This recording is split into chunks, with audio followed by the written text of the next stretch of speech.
বিসমিল্লাহির রহমানির রহিম। আপনারা এখানে সমবেত হয়েছেন আর আমাকে এখানে ইয়াজিদ ইবনে মুয়াবিয়ার প্রশংসা করে বক্তব্য দিতে হবে। ইয়াজিদ ইবনে মুয়াবিয়া একজন রাজপুত্র, এক অভিজাত ব্যক্তির সন্তান। আবু সুফিয়ানের রক্ত তার দেহে প্রবাহিত। ইয়াজিদ তার চরিত্রের মতোই খিলাফত ও তার পিতার নিকট থেকে উত্তরাধিকার সূত্রে পেয়েছে। কিন্তু হোসেনকে, তার পিতা যেরূপ ইসলাম জাহারের শাসক ছিলেন, তেমনি তিনি সাধারণ শ্রমিকের ন্যায় কাজ করতেন, যার ফলে তার হাতে দাগ পড়ে গিয়েছিল। তিনি জবের রুটি খেয়ে থাকতেন। হোসেন এমনই এক ব্যক্তির সন্তান।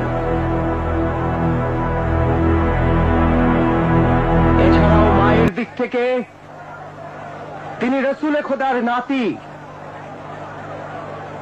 যে রসুল মুসলমানদের কাছে আল্লাহর ওহী নিয়ে এসেছেন। তিনি মানুষকে কুফরি থেকে মুক্তি দিয়েছেন। আপনারা আল্লাহর রসুলকে নিজ প্রাণের ন্যায় ভালোবাসতেন। রসুল কি অভিজাত লোকদেরকে তাদের বংশগত মর্যাদার কারণে প্রাধান্য দিতেন? তাদের গগনচুম্বী প্রাসাদ দেখে কি মর্যাদা দিতেন? তাদের অশ্বারোহীর সংখ্যার ধন সম্পদের কারণে মর্যাদা দিতেন? ও এসব কি বলছে ভাই? সব আমাদের জানতে হবে, হোসেন ইবনে আলী কেন ইয়াজিদের হাতে বায়াত হচ্ছেন না? তিনি কি হুকুমত নিজের জন্য চান?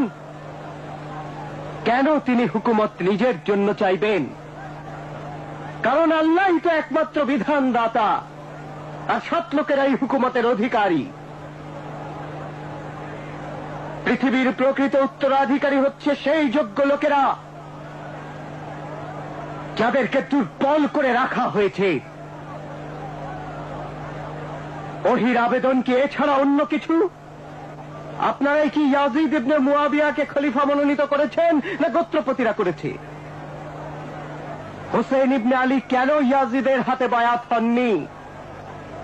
কেবল এ কারণে যে ইয়াজিদ মদ্যপায়ী, ব্যভিচারী এবং সবসময় বানর নাচায়। এছাড়াও সে মুসলিম জনগণের অধিকার হরণকারী। এসব কারণেই। ও এসব কি বলছে খালেদ? বায়াত না হবার জন্য এসব কারণ কি যথেষ্ট নয়? তবে নাম করা বিশিষ্ট ব্যক্তিবর্গ আর গোত্রপতিদের অনেকেই ইয়াজিদের হাতে বায়াত হয়েছে। গোত্রপতিরা যখন ইয়াজিদের হাতে বায়াত হয়েছেন, তা কি যথেষ্ট নয়? অবশ্য একদল লোক বায়াত হননি, কিন্তু তাদের সংখ্যা তো খুব বেশি নয়। মুসলমানদের কোনো গোত্র নেই। মুসলমানই। বিশেষ কোন গোত্র বা বর্ণের লোক হওয়ার মধ্যে গৌরব নেই। রসুলে খোদা আপনাদের জন্য কি বাণী নিয়ে এসেছেন? সর্বাধিক খোদা ভীরুই আল্লাহর নিকট অধিক সম্মানিত। ইয়াজিদ ইবনে মুয়াবিয়াই কি খোদা ভীরু, নাকি হোসেন ইবনে আলী?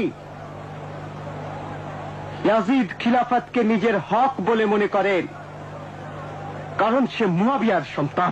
কায়েস ইবনে মুসার, তো বক্তৃতা শেষ কর। হে কুফার বিশিষ্ট ব্যক্তিগণ, আপনাদের কি হয়েছে? ইয়াজিদের দালালদের ভয়ে ভীত হচ্ছেন? আপনাদের মনে কি খোদার ভয় নেই? ইয়াজিদ নিজেই একটা শয়তানের গোলাম। এই লোকটা পাগল হয়ে গেছে, ওকে এখান থেকে নিয়ে যাও। ওর কথা শেষ করতে দাও।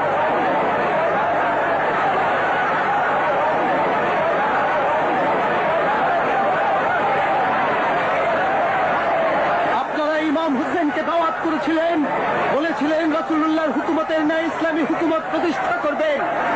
তাই আমাদের নেতা কুফায় আসছেন, কারণ আপনারা তাকে দাওয়াত করেছেন। তিনি কখনোই ইয়াজিদের নিকট বায়াত হননি এবং হবেনও না। আপনারা এই কাফের সন্তানদের ভয়ে ভীত হবেন না। ইয়াজিদের হুকুমতের ভিত্তি তলটায় এমন খুবই নড়বড়ে। হুসেন